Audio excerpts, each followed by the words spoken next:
It's a craft in itself, recovery, and no, it's not easy to rid an ED. But slowly and surely, by putting pen to page, you let it all out and release all the rage, the anger and frustration you build up inside.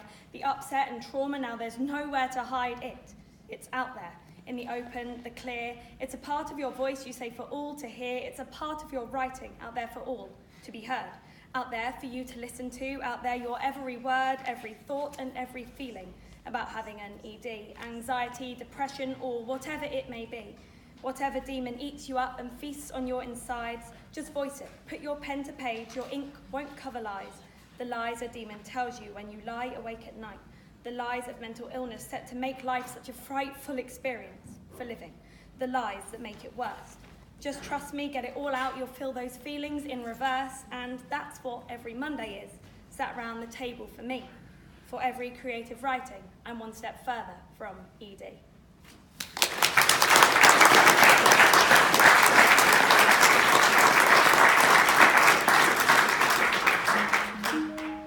So the next poem I'm going to do is actually one of the first poems I ever wrote, and I wrote it a couple of days after being diagnosed with anorexia.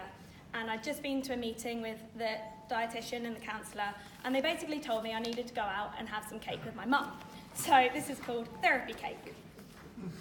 People are amazing.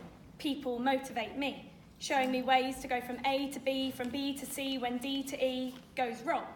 Holding my hand, no need for a song or a dance, just a touch that says, it'll all be okay. The alphabet's tricky, but you'll learn it one day. The order's confusing, it seems very strange. Letters get jumbled, not always the same. Try not to worry if one falls out of place. You'll find it, return it, restore it, okay?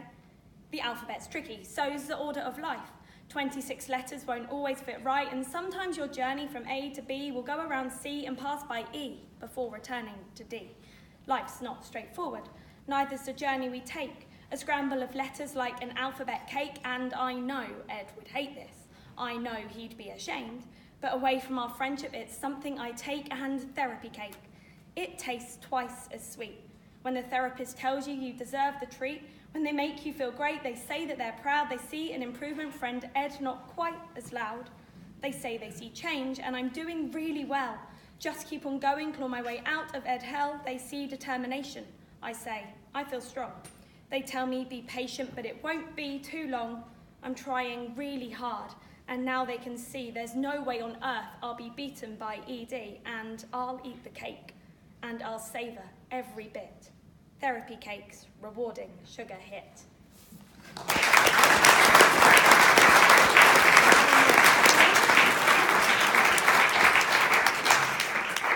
And the last poem I'm going to do is one I wrote in creative writing a couple of weeks ago. The stimulus was autumn, so this is called Autumn. The summer leaves are fading and crisping and turning brown. The wind's picked up the clouded sky, the twigs that line the ground and form a matrix beneath my feet and crack as I walk on by. The forest floor in harmony with the windrush in the sky, and though nature's cycle is fading, its beauty now glows anew. The day's darker, night's colder, we mustn't fear, but relish in what we can do, and look to the auburn beauty in the reds of the autumn leaves, and laugh at the dragon-like steaming clouds that puff each time that we breathe, and to celebrate the cycle of life that just needs time to hibernate and time to rest, to find shelter and find a lifeline. And we must also listen to Mother Nature as she calls us to rest, to wrap up warm and stay inside, to recover and not to digress, but to focus on restoration, turn crisp like the autumn leaves, and to find new life in a cycle and bloom when the summer breeze allows us to rediscover a beauty afresh, when the trees turn green and the summer warmth is met with greater strength, a strength discovered in autumn, through winter as the trees are bare, and this reblooming impossible without an autumn spent in self-care. Thank you.